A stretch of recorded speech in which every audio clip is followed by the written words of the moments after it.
자, 안녕하세요. 자, 7월 헌법 기본 기출 강의 둘째 주말 모의고사 기본권론부터 행복추구권까지 11번부터 20번까지의 문제를 보도록 하겠습니다. 자, 11번입니다. 자, 다음 중 옳지 않은 것은 자, 변호인 조력을 받을 권리는 이제 형사 사건에서 주로 인정이 되죠. 그래서 어디 가사소송에서는 변호인 조력을 받을 권리가 보호 영역에 들어가 있지 않습니다. 그래서 헌법이 보호하는 영역에 들어있지 않아요. 그럼 가사소송에서는 변호사 조력권이 없다는 겁니까? 있다는 거죠. 있긴 있는데 헌법으로 보호되는 게 아니고 일반 법률에 따라서 보호가 되는 권리에 불과하다 이렇게 되는 겁니다. 그래서 헌법 보호 영역에 포함되지 않는다 되는 겁니다. 자, 2번입니다. 자, 미결 수용자가 방어권 행사하려면 변호인의 조력을 충분히 보장받아야 돼요. 하지만 특정 시점에 꼭 받게 해주세요. 그런 거에 대해서는 제한을 할 수가 있는 거예요. 그래서 이거를 하지 못하겠다 하더라도 위헌이 아닌 겁니다. 침해됐다 할 수 없죠. 특정 시점이 언제였습니까? 6월 6일 현충일 날 꼭 보자 이거지. 왜 공휴일날 보자고 그래? 이거 제한하고 다음 날 보면 되잖아요. 그래서 이 변호인 조력권에 관해서 그 접견 교통 대화 내용은 절대적 보호가 되지만 시간, 장소에 관한 제한은 가능하다 보는 게 헌재 판례 입장입니다. 자, 3번이에요. 자, 변호인 수사설람 등사권은 신속 공정재판 받을 권리랑 조력받을 권리를 헌법상 기본권의 중요한 내용입니다. 따라서 당연히 헌법상 보장을 받죠. 맞습니다. 자, 4번 질문. 자, 구속피고인의 그 변호인 면접교섭권이 있습니다. 최대한 보장해줘야 돼요. 제한하면 안 되겠죠. 자, 그러나 이제 형사소송 절차 목적에 따라서 제한도 가능하다 봅니다. 이거 어떤 사건이었어요? 자, 이렇게 이제 형사법정이 있고 대기실이 있는데 대기실에 14명의 형사 피고인이 재판을 받으려고 있고 그중에 11명이 흉악범들이었죠. 다 수갑을 차고 있긴 하지만 이 11명 흉악범을 지도하는 사람은 교도관 단 2명이었어요. 자, 그래서 이때 재판이 20분밖에 남지 않은 상황에서 흉악범 중 하나가 교도관한테 변호인 보게 해주세요 말하는 거예요. 아니 왜 지금 봐야 되냐고. 재판 끝나고 보면 되는 거지. 그래서 이제 교도관이 안 됩니다. 소송이 20분밖에 남지 않았습니다. 지금은 안 됩니다로 제안을 한 거예요. 그렇게 그런 제안 가능한 겁니다. 그래서 최대한 보장해 줘야 되는 게 맞긴 하지만 소송 20분밖에 남지 않은 상황에서 이 변호인을 데려오려고 나가게 되면 그중 이 흉악범들이 어떤 짓을 저지르고 어떤 깽판을 칠지 알 수가 없는 상황인 거예요. 그래서 그런 형사소송 절차의 목적을 잘 준수하기 위해서 변호인 접견을 제한한 겁니다. 잘한 거예요. 합헌인 겁니다. 자, 12번 틀린 것은 자, 판결 선고 전 구밀수가 있습니다. 그래서 일부만 본인이 산입하면 안 되죠. 어떻게 됩니까? 미결금 전부를 다 산입해 주는 게 맞는 겁니다. 그래서 일부만 산입하게 되면 부재촉 원칙이 반하게 된다. 맞습니다. 자, 공정거래법에 따라서 불공정한 거래 행위에 대해서 부당 내부 거래하였습니다. 그때 유무죄 판단이 가려지지 않은 상태에서도 아직 유죄무죄 판단 가려지지 않은 상태에서도 과징금 부과할 수 있는 거예요. 자, 유죄무죄 판단이 가려지지 않았다면은 아직 형벌을 부과할 수는 없겠죠. 하지만 과징금은 형벌이 아니기 때문에 유죄건 무죄건 상관없이 행정질서벌이기 때문에 부과할 수 있는 거예요. 자, 여러분이 길을 가다 무단횡단했습니다. 유죄입니까? 유죄는 아니에요. 행정규칙 위반일 뿐입니다. 그래도 범칙금 부과받잖아요. 그래서 범칙금 이런 행정처분은 유죄 무죄 관계없이 다 부과할 수 있는 거예요. 틀렸고요. 자, 3번.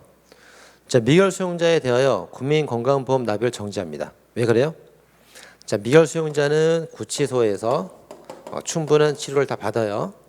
여기다 이제 건강보험까지 또 보호를 하게 되면은 이중으로 보호할 필요는 없는 거죠. 건강보험 정지가 됩니다. 괜찮은 겁니다. 자, 공소가 제기되기 전인데, 자, 공소가 제기되기 전이라면 아직은 유죄인지 무죄인지 알 수가 없는 상태예요. 근데 네가 법을 위반했으니까 네가 잘못했다고 시인해라. 내가 유죄라고 추정되는 느낌이잖아요. 그죠? 아직 재판도 안 받았는데 왜 내가 법을 위반했는지 안 했는지 어떻게 알아요? 근데 법을 위반했다 말하니까 법을 위반했다는 것은 유죄를 전제로 말을 하고 있는 겁니다. 따라서 잘못된 처분인 거예요. 그래서 이런 처분을 강제했다면 뭐가 됩니까? 위헌이 되는 거죠. 재판도 안 끝났는데 내가 법을 어긴지 네가 어떻게 알아? 왜 공표하라고 명령하는 거야? 위헌입니다. 자, 다음 13번입니다. 형벌은 범행의 경중과 책임, 형벌 간의 비례를 갖춰야 된다. 맞고요. 징역형 수용자에게 정역 의무 부과하는 것은 자유침해가 아니다. 자, 수용자를 이제 교육을 위해서 정해진 일을 부과합니다. 일을 해야 이제 교화가 잘 되죠. 이거 괜찮은 겁니다. 자, 3번. 범죄의 형벌권을 대한민국에 있기 때문에 자, 외국에서 형벌이 집행이 되었습니다. 자, 그리고 이제 우리나라에서 재판을 또 하는 거예요. 그럼 이거 두 번 처벌되는 거 아닙니까? 이중처벌 금지 원칙 위반 아닙니까? 아닙니다. 합헌이죠.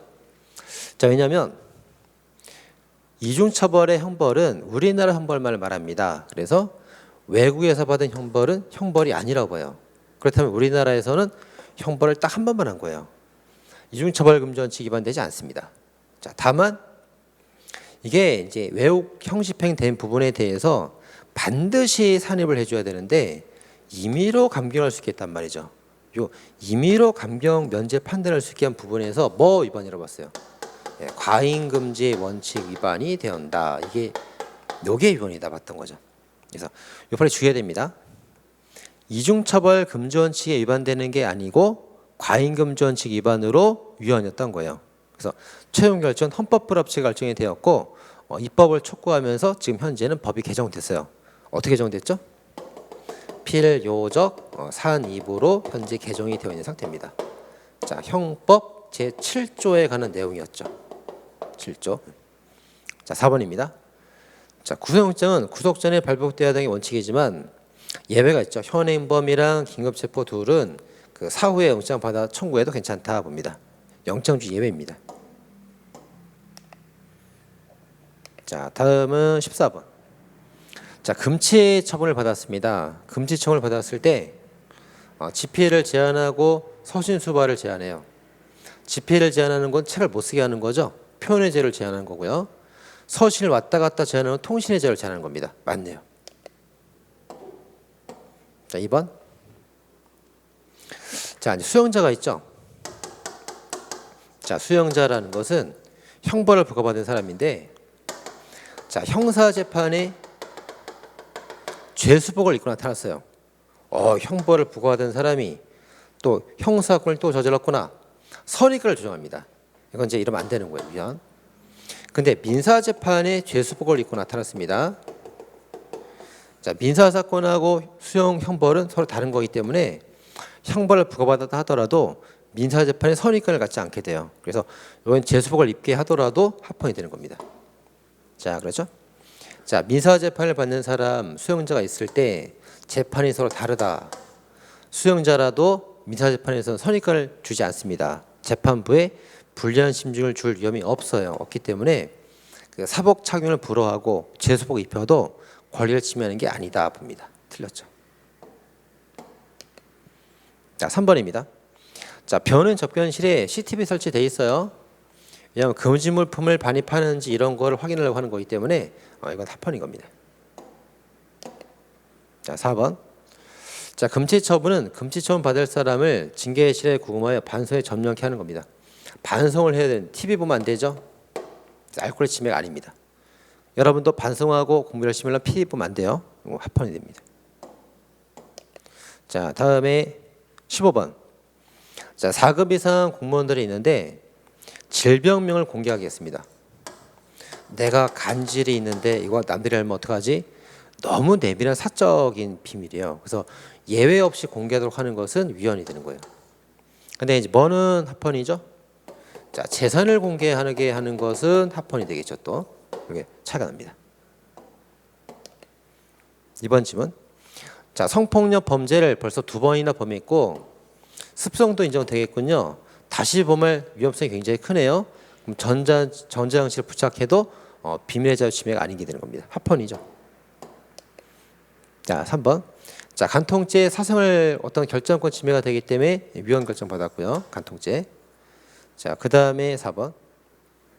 자, 피보안 관찰자에게 자, 네가 지금 관찰을 받고 있다.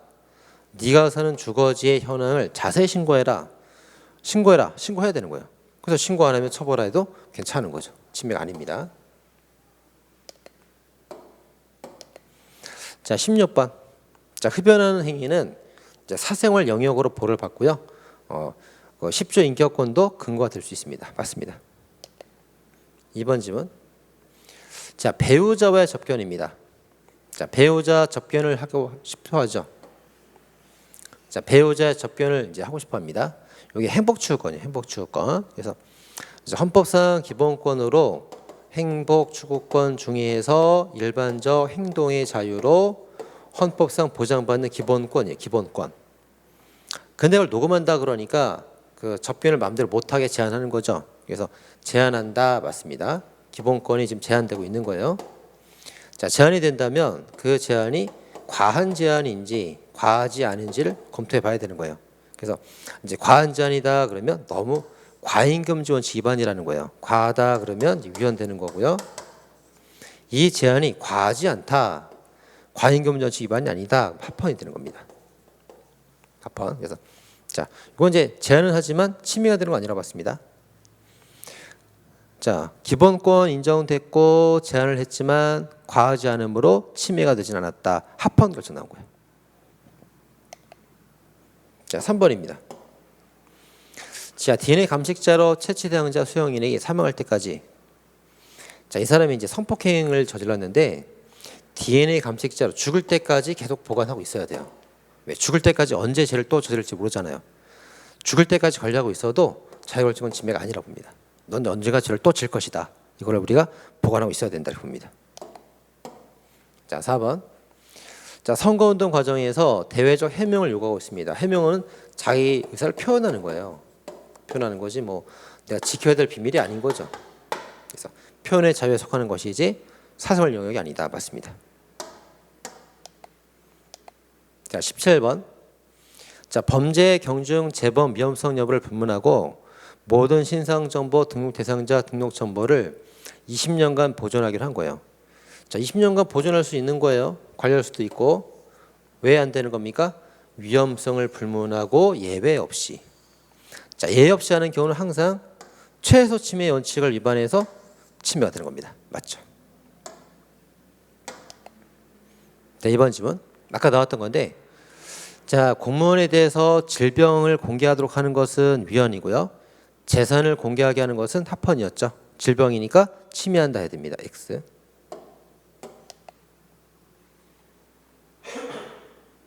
자, 3번 질문. 자, 위치 추적 전자장치 부착하는 법률이 있는데 2회 이상 죄를 범했고 위험성도 있고 습성도 있고 청구도 있고 이건 뭐 10년 이내 범위 내에서 전자장치 부착을 해줘야겠네요. 감정을 잘 해야겠네. 그래서 부착을 해도 그 기본권 침해가 없다고 봅니다. 틀렸고요. 자, 4번. 자, 성범죄자가 신상 정보가 등록이 되는데 1년마다 외모가 많이 바뀝니다. 그래서 1년마다 새로 촬영한 깨끗한 사진을 다시 올려줘라 하더라도 기본권 침해가 없다고 봐요. 침해 원칙 반하지 않습니다. 합헌입니다. 그래서 자, 18번입니다.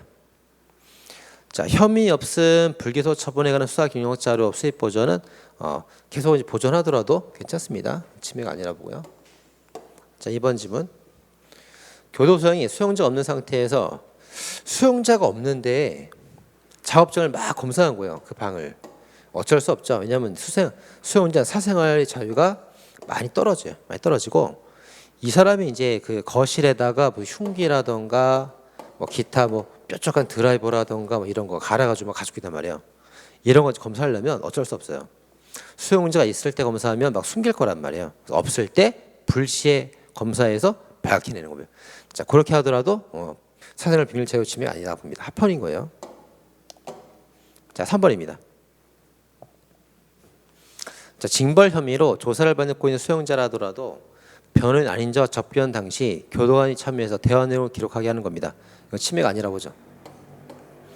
자, 변호인하고 대화를 나누고 있는데 이거를 뭐 녹음했다, 기록하겠다, 위헌. 변호인 아닌 사람, 가족이나 친구를 만나는데 이걸 기록하겠다, 이건 합헌입니다. 아닌 자와의 대화를 기록했으니까 합헌인 거예요. 침해가 아닙니다. 자, 4번. 자, 공직선거 후보자가 있는데 어떤 범죄를 저질렀는지에 대해서 다 공개를 다 한단 말이에요. 근데 옛날 과거에 저질렀고 지금 다 실효가 된 것까지 공개해야 되는 겁니까? 네, 맞습니다. 옛날 범죄건 지금 범죄건 싹 다 공개해 줘야만 국민들이 이 사람의 실체를 정확히 알 수가 있어요. 그래서 사생활 비밀과 자유가 이렇게 자유가 제한되기는 하지만 침해될 정도로 과도한 건 아니었다. 그래서 공개하더라도 합헌이 된다. 이렇게 봅니다. 자, 19번입니다. 자, 가족관계 등록부가 있죠. 자, 이거 나랑 형제자매랑 싸워요. 상속을 가지고 다투고 있습니다. 형제자매가 나한테 어떤 악영향을 주려고 때리는 경우도 있단 말이에요. 형제자매가 꼭 내 편은 아닙니다. 자기를 위해 자기를 위해 떼면서 나한테 해코지 할 수 있단 말이에요. 자, 근데 형제자매에게도 청구권을 부여하고 있기 때문에 이게 나의 정보를 왜 얘가 볼 수 있게 하는 거냐? 나의 정보 내가 결정할 수 있어야 되는데 자기결정은 침해가 있다고 봅니다. 맞죠? 자, 이번 질문. 자, 변호인과의 접견 녹음을 하면은 위헌인데 배우자는 가족이거든요. 변호인이 아닙니다. 그래서 배우자와의 접견을 녹음하는 것은 기본권 침해가 아니다 이렇게 봅니다. 맞는 거죠? 자, 3번 질문.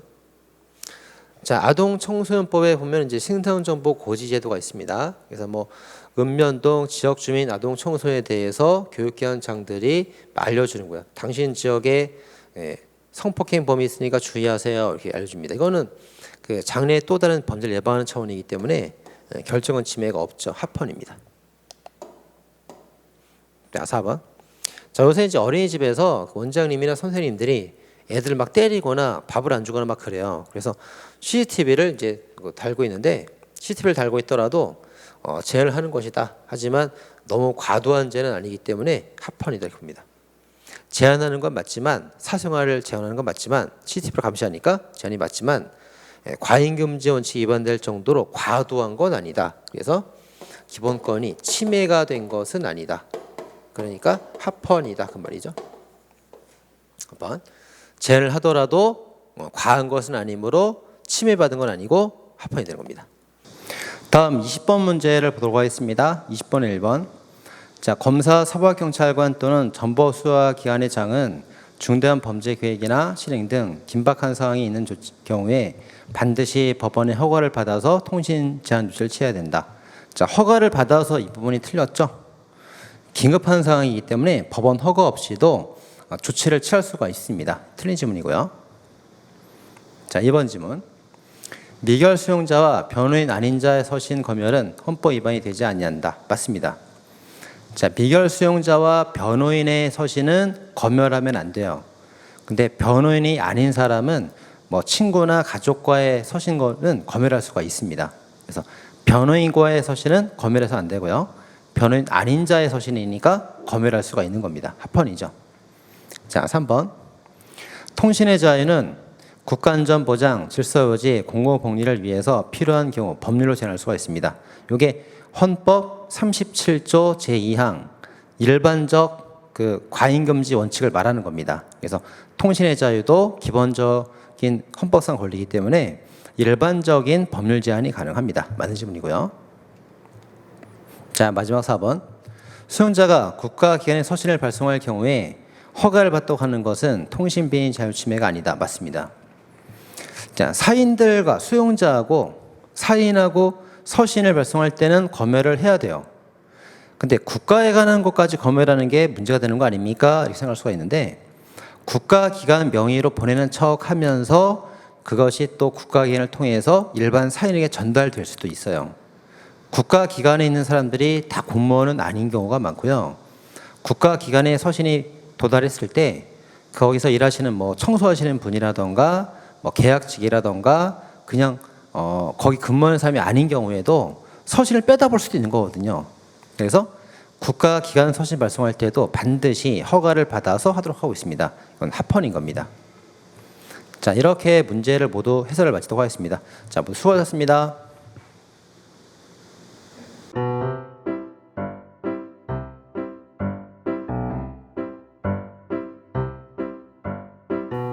구독, 좋아요, 알림 설정까지.